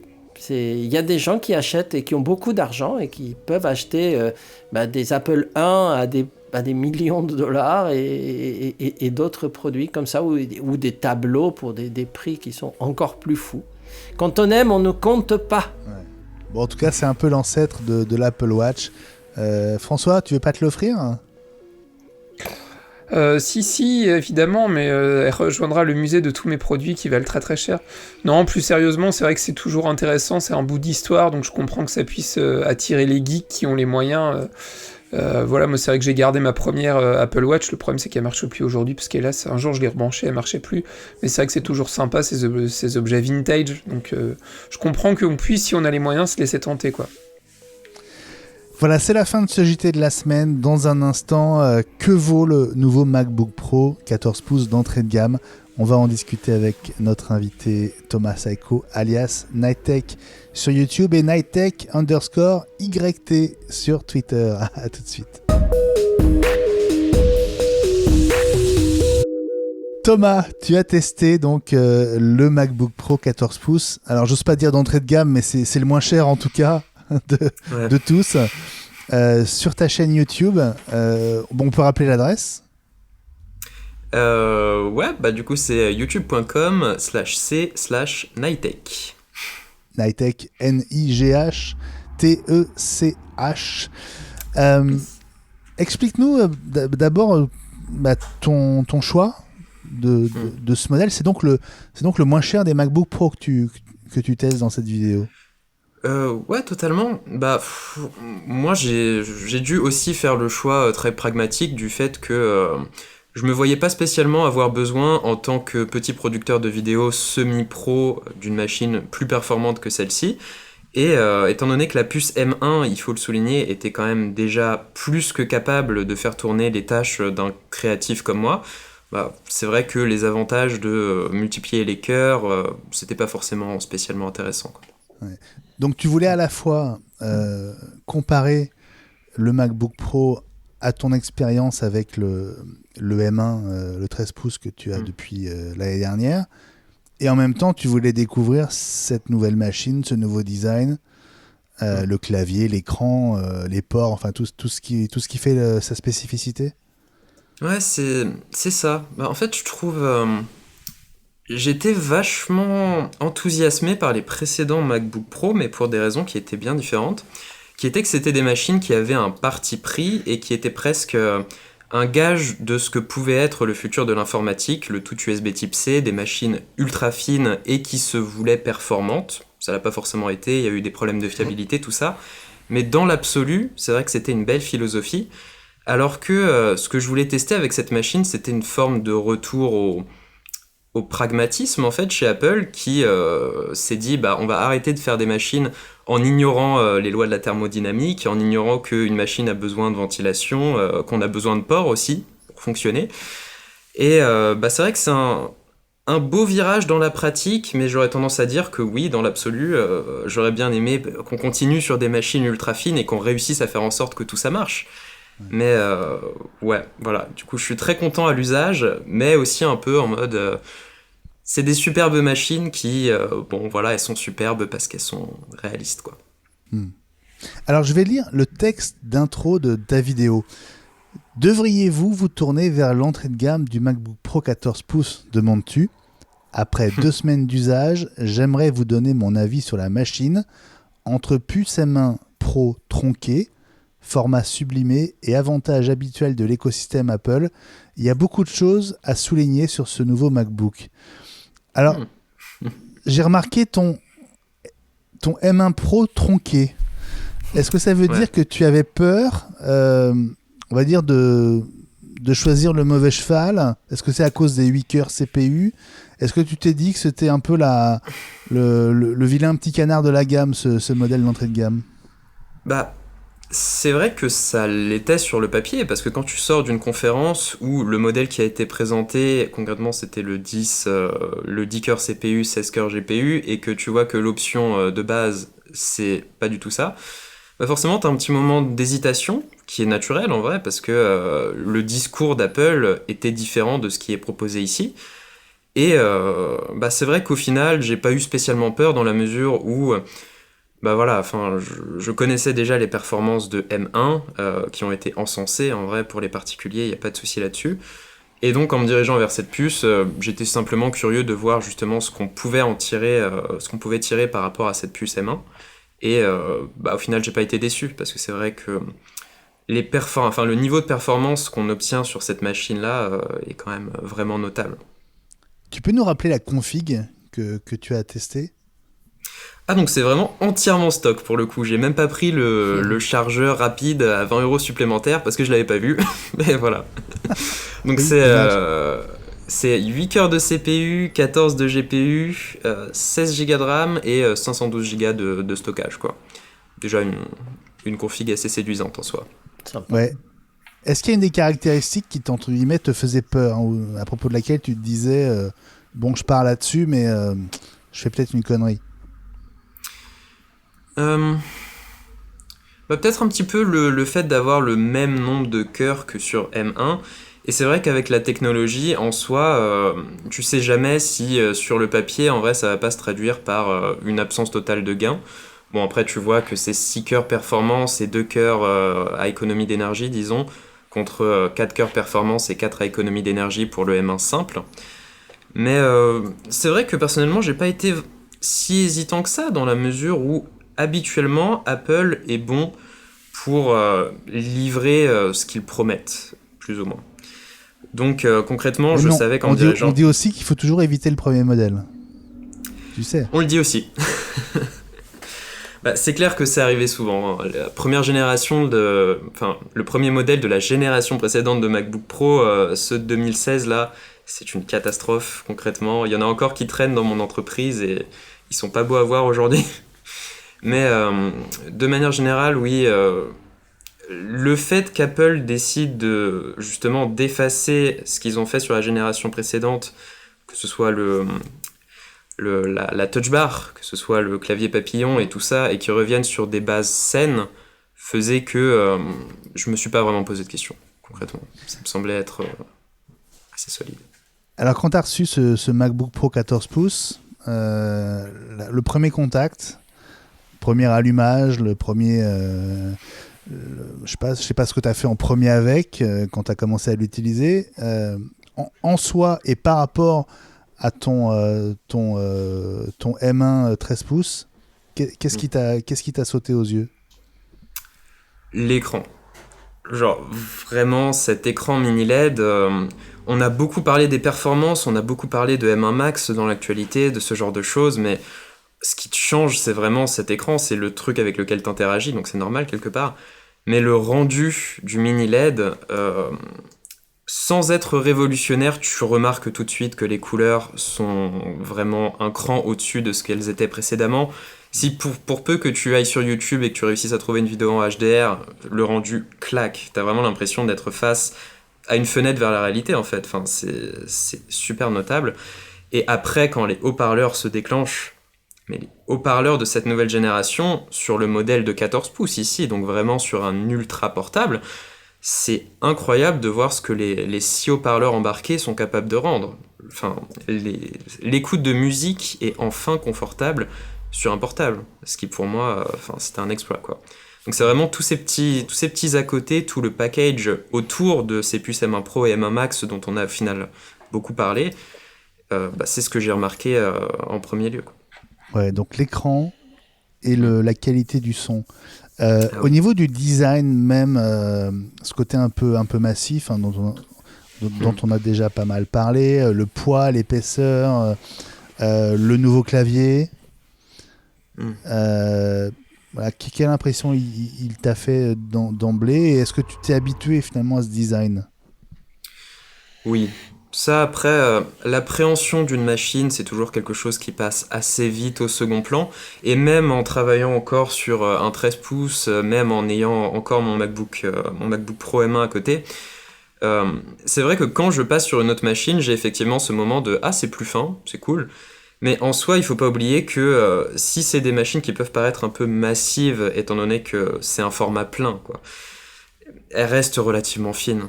Le MacBook Pro de 14 pouces, il reste très, très transportable. Du coup, t'as quand même cette impression de modernité quand tu l'as face à toi, étant donné que t'as des bordures très fines. Des bordures très fines autour de l'écran. Donc c'est pas quelque chose qui choque, et définitivement, c'est pas quelque chose dont il faut avoir peur, quoi. Ça vient en plus avec plein d'avantages à l'usage, donc c'est très cool. Elie, toi, tu as testé, enfin, tu es sur quel MacBook Pro ? J'hésite encore. Tous les jours, je vais dans le showroom parce que j'avais, je vous l'avais dit, décidé de prendre un 14 pouces avec 1 Tera de mémoire parce que j'en ai vraiment besoin, en stockage. Mais je suis retourné voir le 16 pouces parce que j'ai des amis qui ont un 16 pouces et donc je l'ai un tout petit peu utilisé. Je me suis dit, il est quand même bien. Je l'ai soulevé, je me suis dit, oui, mais il est quand même massif et un peu lourd. Mais est-ce que je transporte tellement ? Et bon, j'hésite encore entre le 16 et le 14, j'ai toujours pas pris, mais je pense que je vais prendre un 14 quand même pour être raisonnable, mais le doute est là. François, tu dis que tu envisages, tu te prépares à acheter un MacBook Pro dans les mois qui viennent. Est-ce que tu sais déjà quel modèle tu choisiras ? Moi, l'idée, c'est de prendre un 14 pouces parce que là, j'ai un 15 pouces au niveau du travail et au final, la différence entre le 14 et le 15 est pas si énorme que ça, surtout avec les bordures fines, je trouve. C'est vrai qu'on est à l'étroit quand même, malgré tout, au niveau de l'interface, pour travailler pas mal sur le logiciel Lightroom. En particulier, c'est vrai que du coup, quand on met toutes les palettes, la photo est pas très très grande. Maintenant, je trouve que le 16 pouces, pour en avoir eu un en main encore avant-hier, ça fait vraiment parpaing, quoi. Je le trouve vraiment énorme et je me dis... quand je pars en cours, quand je vais faire des formations, etc. J'ai déjà pas mal de matos à trimballer et de me dire que j'ai juste mon petit portable 14 pouces à trimballer plutôt que le gros 16 pouces, je trouve ça plutôt positif. Et puis c'est ce que j'ai déjà eu l'occasion de dire ici, le gros point positif, c'est que quand vous prenez un 14 ou quand vous prenez un 16, vous avez moyen d'avoir les mêmes spécificités techniques Et ça, c'est quelque chose qui est vraiment, vraiment très sympa. Et Apple a bien joué le coup. Et je pense prendre une machine assez boostée, histoire d'être vraiment tranquille dans la durée. Sans doute attendre qu'il soit disponible sur le refurb. Oui, hein, on va le redire, hein, à part le chargeur, qui n'est pas rapide sur la version la moins chère du 14 pouces, les deux Mac ont exactement les mêmes caractéristiques, à part l'écran en fait, à part la diagonale de l'écran. C'est ça. Thomas, si on pense un peu à tes conclusions, quels sont les points négatifs que tu as pu recenser sur ce MacBook Pro 14 pouces ? Au final, il y en a assez peu qui sont des points négatifs objectivement. Les quelques-uns que j'ai soulevés, c'est l'autonomie, qui forcément, Apple a accepté de faire un petit compromis sur l'autonomie par rapport au MacBook Pro M1 notamment. Mais ça reste très bon, c'est juste que c'est plus vraiment le truc phénoménal qu'on avait sur les MacBook Pro au grand public. Après, à part ça, j'ai pas souligné énormément de choses, si ce n'est que, effectivement, on revient sur un format de MacBook Pro qui est un peu différent, un poil plus épais. C'est pas quelque chose de spécialement dérangeant, c'est vrai que c'est des choses que beaucoup de rédactions ont soulignées, comme The Verge par exemple, qui était vraiment en train de dire que c'est des machines qui sont presque pas loin d'être parfaites en fait. C'est difficile de critiquer quoi que ce soit. Pour moi, le notch. Ah, le notch. Tu vois, je l'ai oublié parce que là, typiquement, je suis en plein écran, je le vois pas. Donc, c'est un truc. Et alors, il manque une prise Ethernet. Vrai problème ou pas le notch, l'encoche ? Il y en a qui ont trouvé des problèmes en les cherchant. Concrètement, j'ai vu passer quelques tweets sur Twitter où effectivement, sur certains logiciels, peut-être que ça peut créer des soucis avec la barre d'outils de macOS. Mais l'un dans l'autre, il faut souligner que sur macOS, le notch n'est pas un problème, justement parce que dans l'interface de macOS, il n'y a pas de souci avec ça. Enfin, c'est juste que tu as quelques outils de la barre d'outils qui finissent là. Mais globalement, c'est très bien géré, ça s'efface quand t'es en plein écran, quand t'es sur ton bureau, a priori, tu t'en fiches un petit peu. Dans l'absolu, on peut dire que c'est un peu moche. Franchement, je suis d'accord. Mais il n'y a pas grand-chose à dire, quoi. Enfin, c'est très bien. Bon, si tu donnais une note à ce MacBook Pro 14 pouces, premier modèle, sur 5 Sur 5, sur 10, j'aurais dit un petit 9 sur 10, quoi.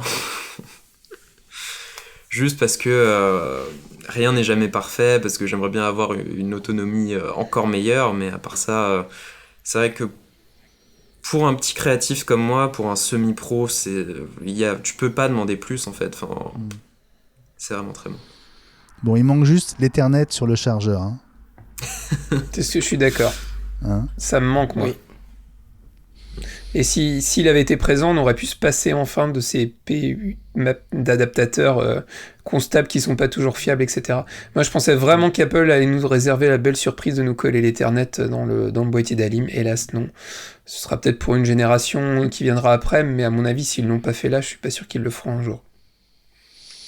Merci en tout cas Thomas d'avoir partagé avec nous tes conclusions et ton test de ce MacBook Pro 14 pouces. On renvoie évidemment vers ta chaîne YouTube Night Tech sur YouTube. C'était un vrai régal de la découvrir et tu testes plein d'autres produits en dehors du MacBook Pro. Hein. Ouais, c'est ça. Toujours avec cet angle, j'essaie d'analyser la technologie comme un être humain, quoi. Simplement. Eh ben écoute, ça nous va très très bien et on va continuer à te suivre avec grand plaisir. Tu restes avec nous. Merci. On passe au test de la semaine. Celui-là, c'est notre test et c'est ton test même, François, puisque tu as purifié l'air de chez toi. Tu vas nous raconter. À tout de suite. François, tu as reçu un produit Ikea. Est-ce qu'il t'a changé la vie ? Ah bah oui, depuis je respire bien dans mon appartement alors qu'avant je respirais mal. Non, Je rigole, je caricature un peu, parce que comme vous le savez très bien, en Bretagne, en dehors des odeurs d'algues et de mer, on n'est pas trop à plaindre. Non, j'ai eu l'occasion de recevoir il y a un peu plus d'un mois maintenant les purificateurs d'air Ikea. Alors j'avais eu l'occasion de reparler dans une rubrique précédente de ma maison connectée, en disant que voilà, c'était des produits qui paraissaient intéressants et que j'avais envie de pouvoir tester, donc j'ai réussi à avoir un modèle en test. Alors dans la gamme des purificateurs Ikea, ils ont présenté 2 modèles. Alors il y a un modèle qui se présente sous la forme d'une table basse, sur lequel du coup vous pouvez mettre des produits et en plus ça va purifier l'air.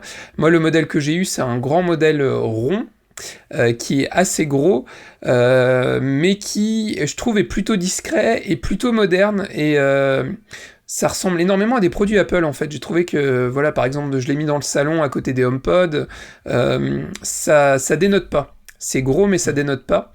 Le principe de base, évidemment, avec le purificateur d'air, son objectif, comme je l'ai dit, c'est purifier l'air, bien sûr. Bon.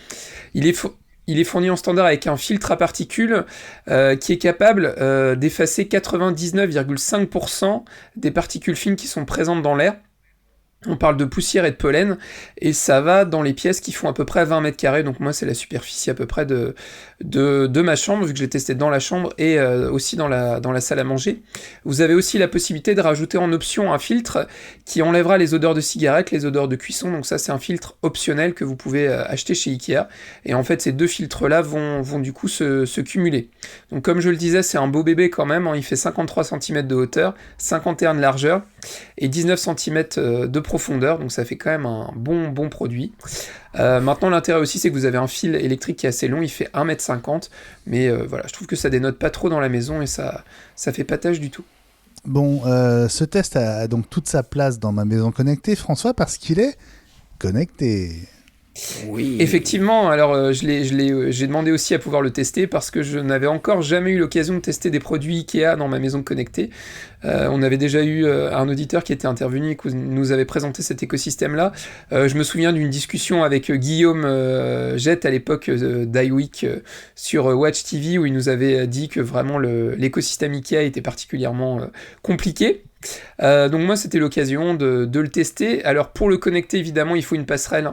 Vous savez les passerelles c'est mon dada depuis le temps que je vous en parle dans ma maison connectée. Donc vous avez besoin de la passerelle Ikea qui s'appelle donc Tradfri que vous pouvez intégrer. Ouais vas-y, j'étais sûr que tu allais me le faire. À l'anglaise. Ou à la suédoise, comme tu veux. L'intérêt de ce produit-là, en fait, c'est que vous allez pouvoir connecter d'autres produits, hein. Évidemment, c'est pas que le purificateur d'air. Alors, je l'ai déjà dit, faites attention, parce que tous les produits Ikea Smart Home ne sont pas compatibles avec HomeKit, une partie seulement, donc il faut bien vérifier ça. En l'occurrence, les 2 purificateurs d'air sont, eux, bien disponibles et compatibles avec HomeKit. Donc ce que vous devez juste faire, c'est télécharger l'application Ikea Smart Home, vous reliez votre petit boîtier en Ethernet, il se connecte en Ethernet, donc moi je l'ai relié sur un switch. Je l'ai d'abord installé sur l'application Ikea, parce que de temps en temps il y a des mises à jour qui ne se font hélas qu'avec les applications natives des constructeurs et pas directement sur HomeKit. Et sur ce petit boîtier, en fait, vous avez un petit QR code classique, hein, le QR code HomeKit. Vous le scannez dans HomeKit et du coup ça apparaît directement dans l'application HomeKit. Et il vous suffira d'indiquer la pièce dans laquelle se situe le purificateur d'air et c'est parti. Alors comment ça se passe dans l'appli HomeKit justement, François ? Alors, c'est exactement le même principe, je ne sais pas si vous en souvenez, il y a quelques mois maintenant, je vous avais parlé du purificateur d'air de SmartMe, donc qui est une des filiales de Xiaomi. En fait, c'est le même principe, c'est-à-dire que le purificateur apparaît à 2 endroits, il apparaît d'abord dans la partie supérieure de l'application en haut, sur la partie état, où on vous indique en fait quelle est la qualité de l'air. Donc en l'occurrence, chez moi, à chaque fois, la qualité de l'air était excellente, tant mieux. Alors c'est arrivé une fois parce qu'on avait laissé la fenêtre ouverte et que le voisin d'en dessous avait fumé, donc là il nous l'avait indiqué que l'air était un peu moins bonne, mais théoriquement l'air est relativement sain chez moi, c'est plutôt rassurant. Et c'est aussi là, si vous cliquez sur l'état du purificateur d'air, que vous allez avoir accès aussi au réglage de l'application. Il y a un petit réglage qui est hyper intéressant, c'est en fait le mode automatique, c'est-à-dire qu'automatiquement le purificateur va se mettre dans la vitesse qu'il est la bonne en fonction de l'air que vous avez. Si par hasard tout d'un coup l'air devient mauvais, l'application va automatiquement envoyer l'information au purificateur de se lancer. Donc ça c'est plutôt pratique, sachant que ça que je vous l'avais précisé tout à l'heure, mais il y a aussi des commandes sur l'application en elle-même. Vous avez même moyen de verrouiller les commandes directement dans HomeKit, c'est-à-dire de dire que les boutons ne servent à rien et c'est uniquement l'application HomeKit qui va envoyer les informations au purificateur d'air. Vous avez 5 vitesses de ventilation. Alors c'est vrai que la vitesse maximum, ça fait un petit peu de bruit. Maintenant, il faut vraiment que votre air soit pas bon pour rester très longtemps sur ce système-là. Et puis derrière, comme avec n'importe quel appareil connecté, dans la liste de vos appareils en dessous, vous avez accès au purificateur d'air sur lequel vous pouvez régler l'intensité du ventilateur. Honnêtement, c'est relativement intuitif. Vous le mettez en mode automatique et derrière, c'est HomeKit qui fait le job. On remettra toujours les mêmes limites d'HomeKit qui est pas, je trouve que c'est pas toujours très intuitif pour régler, par exemple, le mettre en mode automatique. Faut vraiment aller farfouiller dans l'application. C'est pas lié à l'application IKEA Smart Home, c'est plutôt les limitations de l'application HomeKit. Et vous pouvez l'intégrer à des scènes, par exemple, moi, dès que je pars de la maison, ça coupe la musique, ça désactive les purificateurs d'air, etc.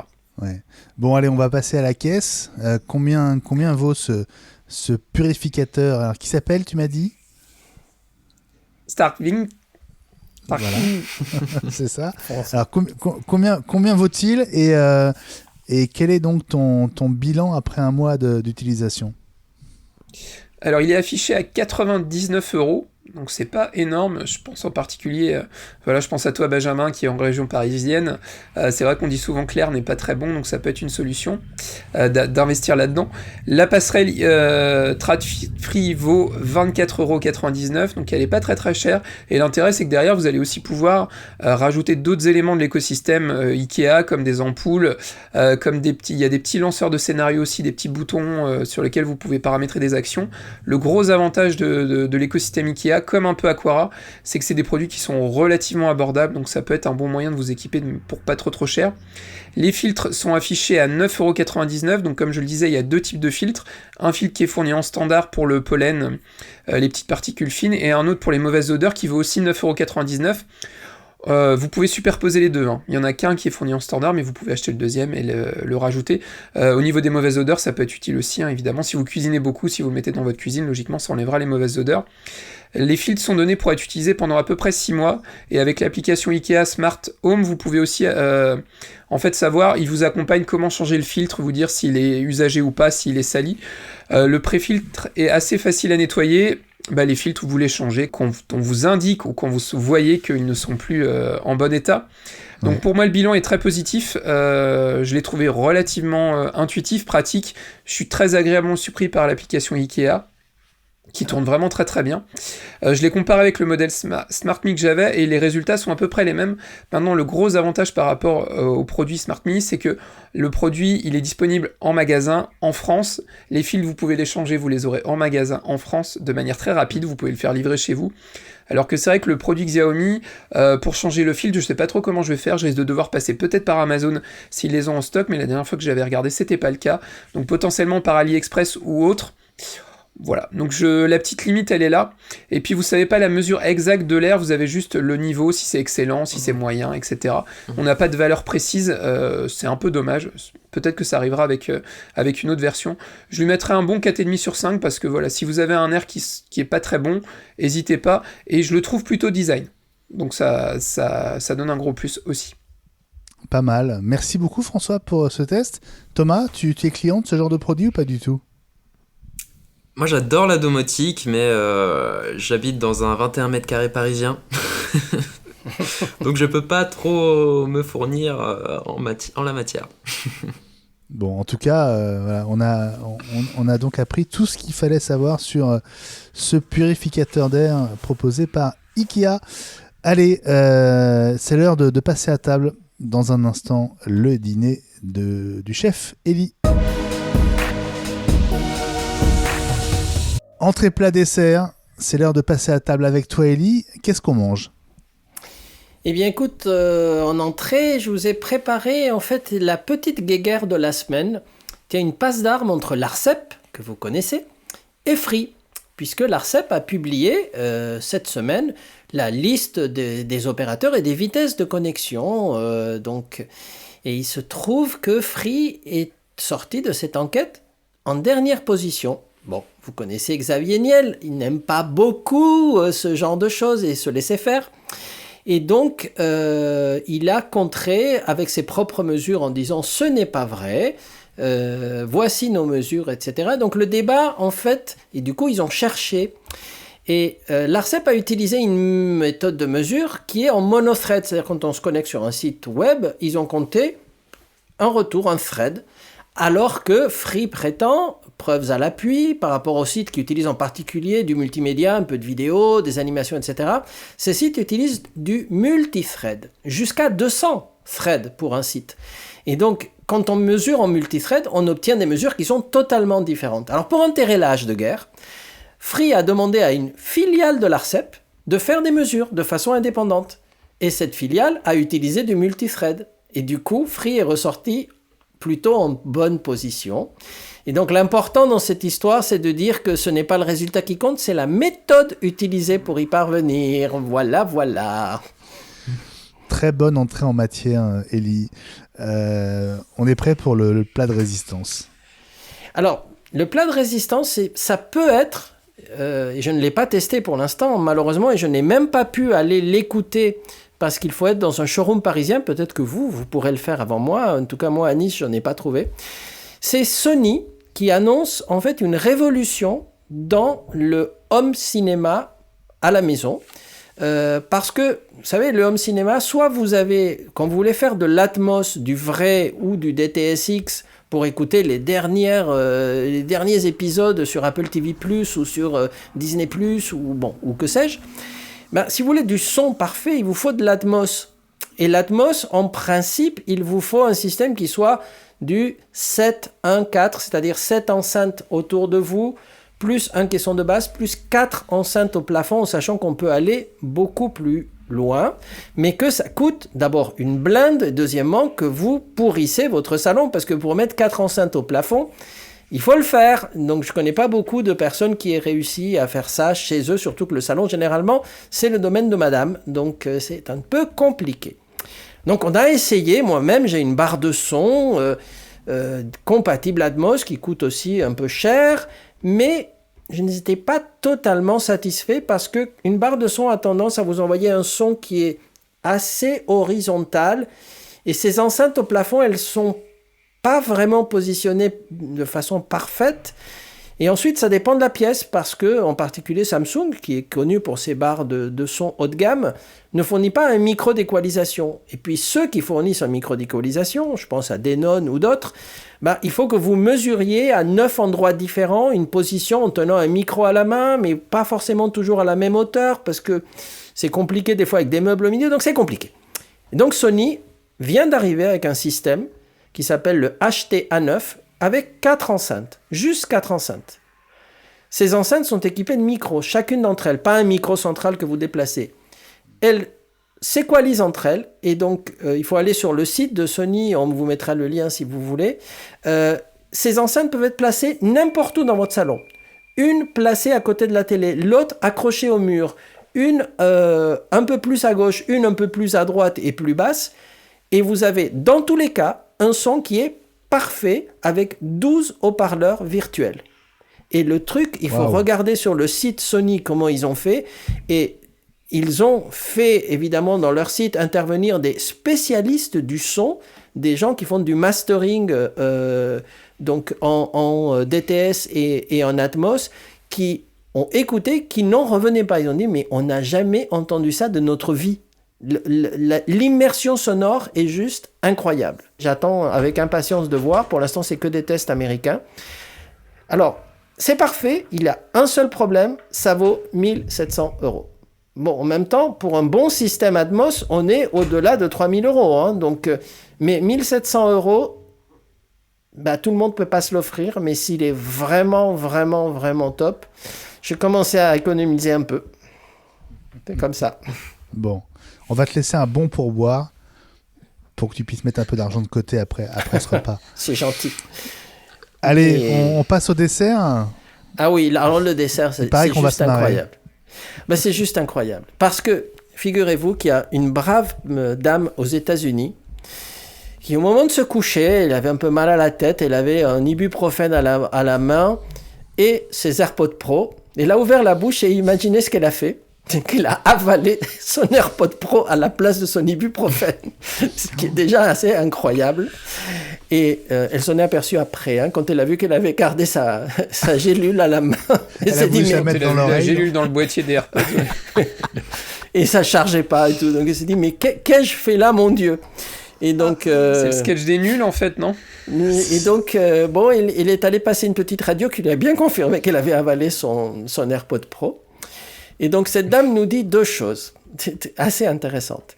La première, c'est qu'elle a évacué son AirPod par des voies naturelles, mais que elle a décidé de ne plus jamais le mettre à son oreille, ce que je trouve assez cocasse. Mais le mieux, parce qu'il y a du mieux, c'est que, sans s'en rendre compte, elle a envoyé un mémo vocal à une amie et son AirPod dans le ventre était en train d'enregistrer tous les gargouillis. Donc, je vous laisse imaginer la personne qui a reçu le mémo vocal avec les gargouillis intestinaux. C'est vraiment assez incroyable. Donc, voilà, c'était mon dessert de la semaine.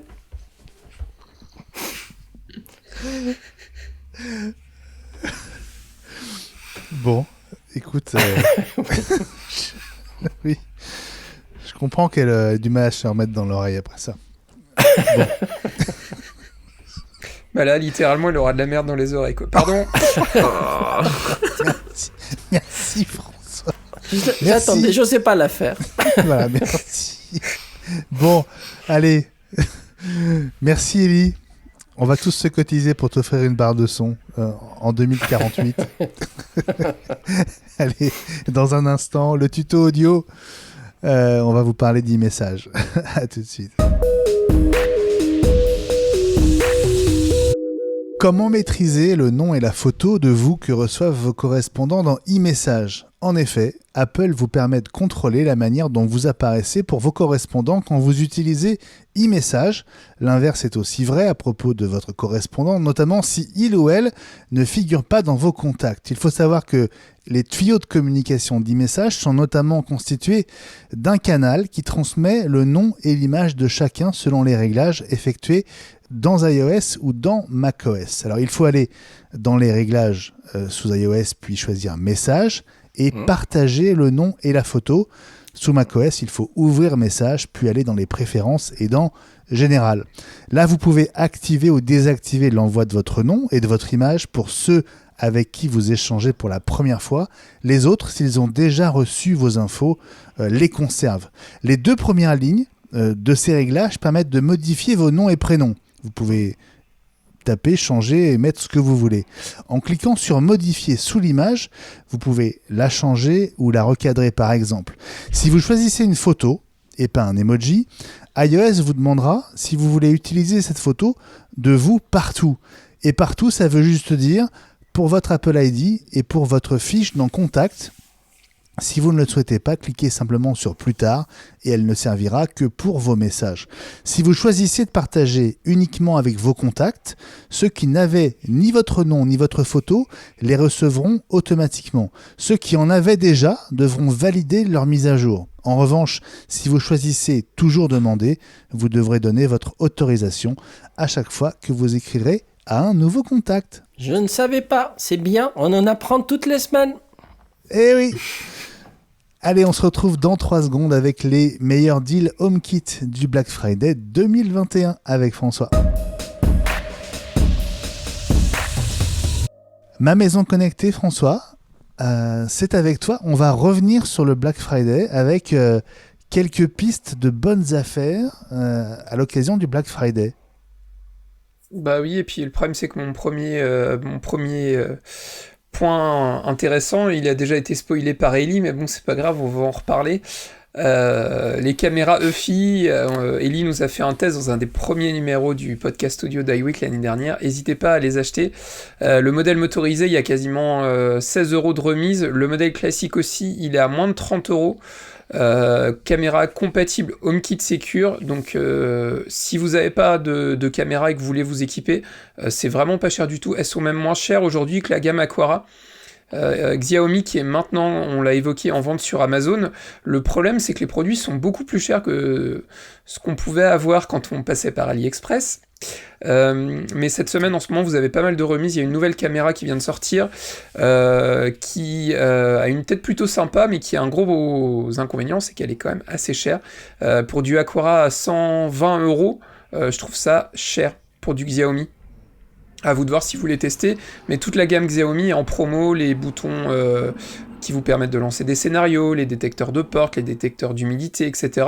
En gros, tous les produits sont aux environs des 20 €. Vous avez à peu près 10 à 20% de remise dans le cadre du Black Friday. N'hésitez pas aussi, vous avez des prises connectées qui sont à une dizaine d'euros, pas mal de produits Meros aussi, on a eu l'occasion d'en parler assez souvent, les prises extérieures, étanches, les petits modules pour les portes de garage, etc.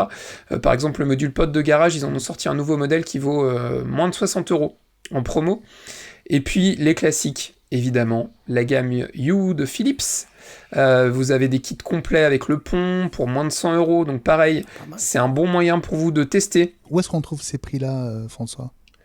Je vais me faire engueuler par Ellie. Non, tu as le droit.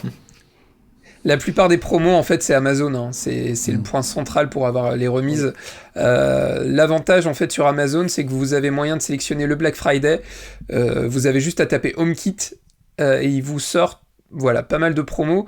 Alors faites attention parce qu'il a tendance souvent à vous sortir aussi tout ce qui concerne de la domotique, mais aussi Alexa et Google Home. Donc vérifiez bien quand vous êtes sur les fiches de spec que c'est bien compatible HomeKit, parce que c'est pas toujours le cas. Il y en a pas mal. Il y a aussi la gamme Nanolith, vous savez, avec les petits triangles. Moi j'en ai à la maison, je les trouve vraiment très sympas. Ils ont sorti de nouveaux modèles qui sont aussi en promo. Donc voilà, Amazon c'est vraiment intéressant pour la domotique et avec les promos qu'on va avoir pour le Black Friday. Pour l'instant, il n'y en a pas sur toute la partie pilotage du chauffage, de la chaudière, etc. Mais je pense que ça devrait tomber d'ici vendredi, voire lundi. N'hésitez pas à guetter, et puis si je vois des bons tuyaux à passer, je vous les transmettrai directement sur Twitter avec le hashtag #iWeekLSA. Il y a vraiment de très très bons coups à faire. Profitez-en. Les coups de cœur de la semaine de l'équipe d'iWeek. Je ne sais pas si tu en as, Thomas, tu peux le préparer pendant qu'Ellie nous raconte le sien. Ellie ? Ben écoute, oui, assez rapidement, ils sont donnés... Ben oui, mais sans donner trop de spoil, c'est un coup de cœur double, et ça concerne une plateforme unique, hein, Apple TV+, puisque, comme on avait dit la semaine dernière, il y avait l'épisode final de Fondation qui a été juste à la hauteur de ce que j'attendais. Il y a plein de choses qui se passent, vraiment, regardez-le, c'est assez fabuleux. On est dans les paradoxes spatio-temporels où une mère découvre sa fille mais qui est plus âgée qu'elle. En fait, c'est extrêmement... C'est intéressant. Et puis, la fin de Morning Show avec Jennifer Aniston, qui est absolument éblouissante dans cet épisode, et qui parle beaucoup de Covid, puisque la saison 2 de Morning Show est basée sur l'apparition du Covid aux États-Unis et le fait qu'il avait été largement ignoré au début jusqu'à ce qu'il commence à toucher vraiment des personnalités. Et c'est un épisode qui est bouleversant et j'ai trouvé Jennifer Aniston juste incroyable. Merci Ellie pour ce double coup de cœur. François, as-tu un coup de cœur ? Oui, moi j'ai un petit coup de cœur. Alors je découvre cette série après tout le monde, on va rester sur les séries télé. Mais je ne sais pas si vous avez vu que la série 10% avait remporté un Emmy Awards de la meilleure comédie étrangère. Moi j'ai commencé à regarder cette série il y a 15 jours, 3 semaines, on a quasiment terminé la 3e saison. Je trouve qu'elle est vraiment très très sympa, très drôle, mais en même temps ça joue sur le côté sentimental. Et ce qui me plaît bien, moi, c'est les acteurs qui jouent leur propre rôle et qui sont bourrés d'autodérision. Je découvre ça très tardivement, mais si vous ne l'avez pas regardé, n'hésitez pas, c'est vraiment très sympa. Et c'est une très très bonne série française, reconnue aux États-Unis, donc ça c'est positif aussi. Ouais. Et il y a plein de versions étrangères qui sont en train d'être préparées en Inde, etc. C'est cool. Ouais, et d'ailleurs, c'est la saison 4 qui a été primée aux Emmy Awards, donc c'est ça. T'as de quoi te régaler encore si tu finis la 3 seulement. C'est exactement ça. On fait une bise à Dominique Besnéard, évidemment. Et puis, toi, Thomas, est-ce que tu aurais un coup de cœur à nous proposer ?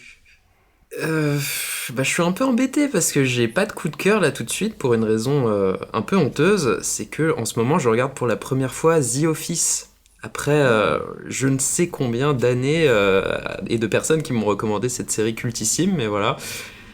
J'ai commencé et effectivement c'est kiffant, donc... Sinon, le petit coup de cœur que j'ai eu et que j'ai acheté juste avant le Black Friday, à ma grande honte, c'est la Xbox Series S, parce que le nouveau MacBook Pro il est exceptionnel, mais il permet pas du tout de jouer. Et à ma grande surprise, ce que les consoles de dernière génération ont vraiment réussi à faire, je trouve, c'est améliorer l'expérience du jeu. Elles sont parfaitement silencieuses, tu peux streamer le contenu de ton jeu sur ton iPhone, sur ton iPad, sur ce que tu veux. Et en vrai, le fait que ça devienne aussi simple de jouer fait que je joue beaucoup plus que sur mon PC de jeu. Beaucoup plus cher, beaucoup plus puissant, mais toujours un petit peu galère de gérer Steam, de gérer Origin et toutes les plateformes, quoi. Donc la Xbox Series S, très cool.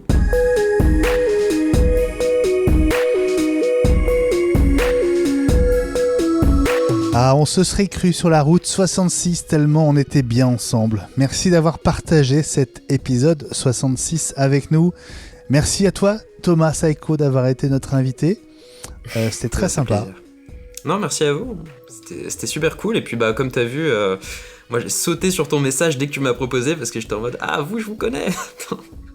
Ça m'a fait super plaisir en tout cas. Raconte-nous ta petite histoire avec iWeek. Bah...